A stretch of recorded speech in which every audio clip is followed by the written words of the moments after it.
চট্টগ্রাম শহরের অন্যতম মেগা প্রকল্প এলিভেটেড এক্সপ্রেসওয়ের হাস শেষ হইব গড়ি যেন শেষ নর নির্মাণের শুরু হইতে র্যাম নির্মাণের নানান জটিলতায় বারবার থামি গিয়ে এই এক্সপ্রেসওয়ের হাস দক্ষিণ চট্টগ্রাম তথা শাহ আমানত সেতু এরে যারা চট্টগ্রাম শহর ঢুকিব তারা যেন এলিভেটেড এক্সপ্রেসওয়েত উডিত ফেরে সেই চিন্তা করি টাইগার পাস এলাকাত র্যাম নির্মাণের হতা তাহিলেও বিগত আওয়ামী লীগ সরকারের আমলত কিছু বুদ্ধিজীবী ও পরিবেশবাদী হলে সেই সময় পাখির কিচির মিচির শব্দ অনিবাল্লাই বলি আন্দোলন করি তা বন্ধ করে দেয়। ইয়ার ফলে শহরের মধ্যখানে বসবাসরত মানুষ যেন এলিভেটেড এক্সপ্রেসওয়েট উডিত ফেরে তারার হতা চিন্তা করি জিইসি র্যাম নির্মাণের হাস শুরু হইলেও মেয়রের বক্তব্যের পর তাহলে এরা আবারও নতুন করে আলোচনা সমালোচনা শুরু হয়।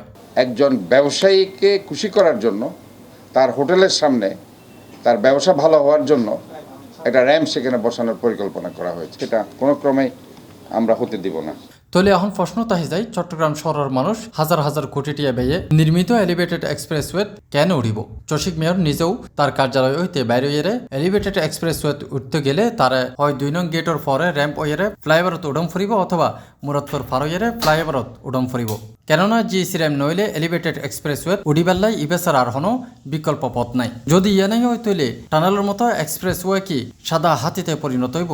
এখন জিইসির মনো র্যাম লইয়ারে পক্ষে বিপক্ষে মতামত আছে, হয়তো একেবারে আইডিয়াল সিচুয়েশন নয়, কিন্তু আমরা যেহেতু সীমিত রাস্তার প্রশস্ততা এর ভিতরে র্যাম্প হইতে যেভাবে ডিজাইন করছি ইতিমধ্যে পাইলিংয়ের খাম হয়ে গিয়ে প্রায় 30% খাম হয়ে গিয়ে এই অবস্থা দিবে বন্ধ করার না মনে হয় যুক্তিযুক্ত নয়।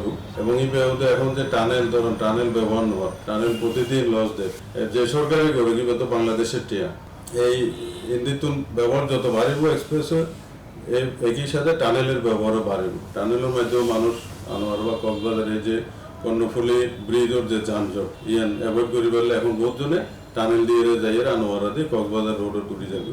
জানা যায় মার্চ এপ্রিলের দিকে জিইসি মূল র্যাম্পের হাস শুরু করা হইল, যার দৈর্ঘ্য 665 মিটারের মতো। ইতিমধ্যে যার 30 হইতে 40% হাস সমাপ্ত হইয়ে হতা আছে আগামী 2-1 মাসের মধ্যে হাস শেষ হইবার। আমার প্ল্যানিং এর কাজ শেষ, তারপর ধরেন এখন আমি 25 থেকে 30% কাজ শেষ হয়েছে। যেভাবে কাজ চলতেছে আশা করতেছি এপ্রিলের মধ্যে আমরা এই কাজটা শেষ করতে পারবো ইনশাআল্লাহ। সিডিএর প্রকৌশলীর লগে হত হইয়ে জানা গিয়ে আগ্রাবাদ হইতে জিইসি মোড় পর্যন্ত মধ্যবর্তী অংশ থন র্যাম্প নাই। এর মধ্যে টাইগার পাসের র্যাম্প আগেই বাতিল করা হইয়ে জিইসি মোড়ের র্যাম্প গড়ার ফলে নগরীর নিউ মার্কেট, জামাল খান, আন্দরকিল্লা, চকবাজার, কাজীর দেউরি, জিইসি মোড়, মেহেদিবাগ, খুলশি, লালখান বাজার এলাকার বাসিন্দা হলে এই র্যাম্প দিয়ে এলিভেটেড এক্সপ্রেসওয়ে প্রবেশ গরিবের হতা। সত্যি কি তাই? এবার কি হন সুফল নাই? এলিওরে হত হইলাম বিশেষজ্ঞর লগে এডও মিললে আবার দুই ধরনের বিশ্লেষণ। আমরা যদি ইবে তুইতাম যাই তাহলে লালখান বাজারে দিয়ে যাই গুণন ফরের, তাই না? লালখান বাজারে ঘুরিয়ে না আবার আইয়ে না ইবে তুটি গেলে আবার এইভাবে এই ডাইন ফেয়ার দিয়ে ঘুরি আইয়ে না উডন ফরিব।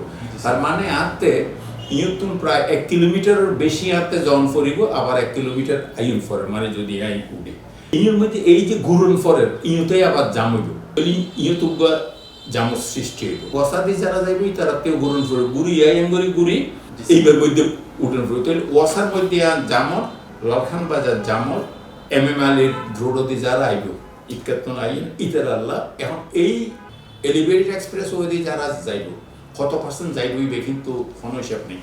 শহরত বিভিন্ন রকমের যানবাহন চলে। এখন আরেক জ্বালাতন ব্যাটারি রিক্সা, মোটর রিক্সা এগিন কন্ট্রোল নগরলে তো যানজট বন্ধ হইত না। ওদের র্যাম্প রয়ে বলে যানজট সৃষ্টি হইব, ইয়ান আসলে যুক্তিযুক্ত ন।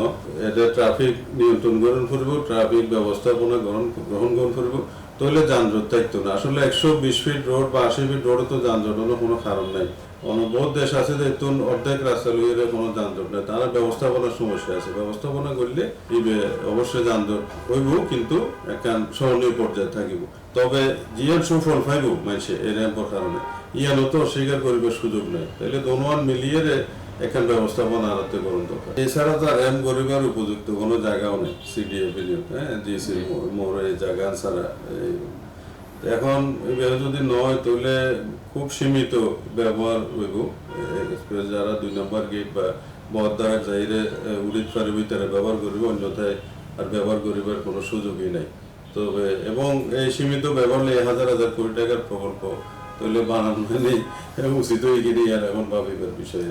ইন্দি প্রকল্প পরিচালক ও সিডিএর নির্বাহী প্রকৌশলী মাহফুজুর রহমান হইয়ে এই র্যামগ গড়ার আগে তারা এক্সপার্টলর মতামত লইয়ে এই র্যাম যেহেতু আখতারুজ্জামান ফ্লাইওভারের লগে মিলিত হইব এহতল্লাই বোধ গাড়ি জিসি দিয়ে উড়ি আবার লালকান বাজার নামি যেতে পারিব।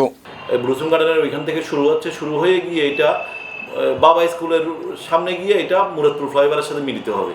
তো মুরাদপুর ফ্লাইওভারের সাথে যেহেতু মিলিত হচ্ছে, যারা বাবা স্কুলের কারণে বা পাশে যে মার্কেটটা তৈরি হচ্ছে এইসব কারণে যারা যানজটে পড়বে তারা ইজিলিভাবে জিসি মোড় কিডজির সামনে থেকে উঠে লালখান বাজার নামতে পারবে এবং লালখান বাজার নামে তারা তাদের গন্তব্যস্থল লালখান বাজার, টাইগার পাস, দেওয়ানা, চৌমুহানি, আগ্রাবাদ এইসব জায়গায় চলে যেতে পারবে যারা বর্তমানে নিচ দিয়ে যেত। তাহলে এই প্রভিশন যেহেতু রাখা হয়েছে, আর যারা এই এলিভেটেড এক্সপ্রেসওয়ে দিয়ে সরাসরি বিভিন্ন গন্তব্যে যাবে তারা আবার ওয়াসা মোড়ে গিয়ে মিলিত হয়ে সরাসরি চলে যেতে পারবে। দুটো অপশন রাখাতে মানে এক্সপার্টদের ওপিনিয়ন হচ্ছে যে সেখানে জিসি মোড়ে তো জাম বাঁচবে না, বরঞ্চ যানজট আরও কমবে। বাংলাদেশ প্রকৌশল বিশ্ববিদ্যালয় থেকে যারা রিটায়ারমেন্টে গিয়েছেন, এক্সপার্টিস এই বিষয়ে যারা অভিজ্ঞ, ওনারা ওইখানে কাজ করেন স্যাররা, ওনাদেরকে দিয়ে আমরা এই military institute of science and টেকনোলজির একটা কাস্ট নামে একটা রিসার্চ সেন্টার আছে, ওনাদেরকে দিয়ে আমরা এটা ফিজিবিলিটি স্টাডি করিয়েছি। ফিজিবিলিটি স্টাডিতে ওনারাও সেমভাবে জিসি মোড় থেকে একটা এয়ারপোর্টমুখী একটা উঠার র্যাম করার জন্য প্রস্তাবনা দিয়েছেন। এই দুটো প্রস্তাবনা অ্যাড করে আমরা মন্ত্রণালয়কে প্রস্তাব দিয়েছি। মন্ত্রণালয়ের অনুমোদন ক্রমে, সরকারের অনুমোদন ক্রমে এই র্যামটা আমরা বাস্তবায়ন করছি। 16 কিলোমিটারের এলিভেটেড এক্সপ্রেসওয়ের 6 কিলোমিটার হতে নাই উড়িবার পথ। শেষ পর্যন্ত যদি সত্যি এই র্যামগ বাতিল করা হয় তৈলে নগরীর মূল অংশের যানবাহন ইবার ব্যবহার হইতে বঞ্চিত হইব। প্রবেশযোগ্যতা হমিলে রক্ষণাবেক্ষণ ব্যয় উত্তন এবং ইবা কর্ণফুলী টানেলের মতো লোকসানি প্রকল্প হইতে চলের বলি জানাইয়ে নগর পরিকল্পনাবিদ স্থপতি আশিক ইমরান। এক্সপ্রেসওয়ে দুটি বেলায় র্যাম কম, নামিবার র্যাম বেশি, এবং জিসির মোড়ত যদি র্যাম নয় তাহলে উডি বেলায় বলে অর্থে জনপরিবর্তে 1602 নম্বর গেট অথবা বদারা, তাহলে এই যে বড় একখান অংশের মানুষ এলিভেটেড এক্সপ্রেসওয়ে ব্যবহার করিবে সুযোগ কানারে ফেলা, যার ফলে যে হাজার হাজার কোটি টাকার প্রকল্প খুব সীমিত ব্যবহারের আওতায় আই যাবে। আর বড়গ্রামের র্যাম্পও যেহেতু নর, আগ্রাবাদের র্যাম্পও নর, তাহলে জিসি মোড়ের র্যাম্পও এই মুহূর্তে খুবই গুরুত্বপূর্ণ।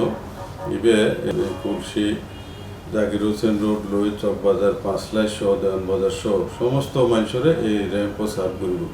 এবং যেহেতু একখান প্রজেক্ট হয়ে গিয়ে এখন ইবে শুদ্ধই নশুদ্ধই খাল্লাই করছি কীভাবে বই এগিয়ে তো এর তো আর লাভ নাই, রাষ্ট্রের বহু হাজার কোটি টাকা বিনিয়োগ হয়ে গিয়ে, তাহলে এখন এবার সুফল আনি পারলাই যা গরম দরকার গরম দরকার। তবে লালখান বাজার হইতে প্রজেক্ট শুরু হইত না এলিভেটেড এক্সপ্রেসওয়ের র্যাম লালখান বাজার নইয়েরে জিসি পর্যন্ত আয়নে ইবারে পরিষ্কার ক্রাইম বলি মন্তব্য করছে পরিকল্পিত চট্টগ্রাম ফোরামর সহসভাপতি ও সড়ক পরিবহন বিশেষজ্ঞ সুভাষ বড়ুয়া। একটা সিজির নাম লালখান বাজার হইতে এয়ারপোর্ট বা পতেঙ্গা এখন দিবা টানেলের মুখে দিয়ে প্রজেক্ট আছে দিবে এবং ইবাই অনুমোদন প্রাপ্ত সত্তর অনুমোদন ইবা আলটিমেটলি একনেকন অ্যাপ্রুভাল হই। তো ইবা তো শুরু অনর্থ যে লালখান বাজার তুই তো এডেকে আইসি এডাই তো কত নিগল যে পয়লার প্রশ্ন, দিস ইজ দ্য পয়লা ইবা বা ক্রাইম ইচ্ছা মতো প্রজেক্ট চেঞ্জ করে ফেলার সিডিএর ইচ্ছা মতো ইবা তো নফারা প্রজেক্টর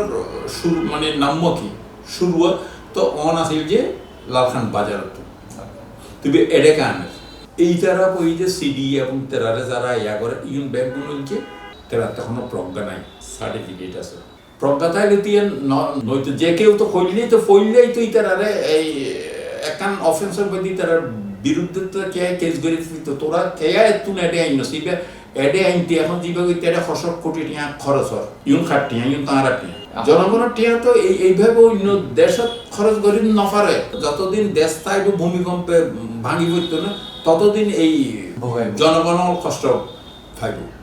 তো জনগণের কষ্ট দেওয়ানোর অধিকার তো সিডিএর নাই, মন্ত্রণালয়ের নাই। জিসি মোড় র্যাম নির্মাণের সিদ্ধান্ত এখন কলাজুলের ফান গরিজুলের কিছু বিশেষজ্ঞ মনে করেন চট্টগ্রামের যানজট নিরসনে এই র্যাম্প ইবা বড় ধরনের ভূমিকা রাখিব। আবার কেউ মনে করেন ইবার কারণে জনগণের ভোগান্তি আরও বাড়িব। মেয়রের বিরোধিতা, বিভিন্ন ধরনের মতামত ব্যাগ কিছু মিলে এই র্যাম্প ইবা আদৌ হইব কিনা ইয়ান এখন বড় ধরনের প্রশ্নের মুখোমুখি। তাফহিম আলমগীর, C+ TV, চট্টগ্রাম।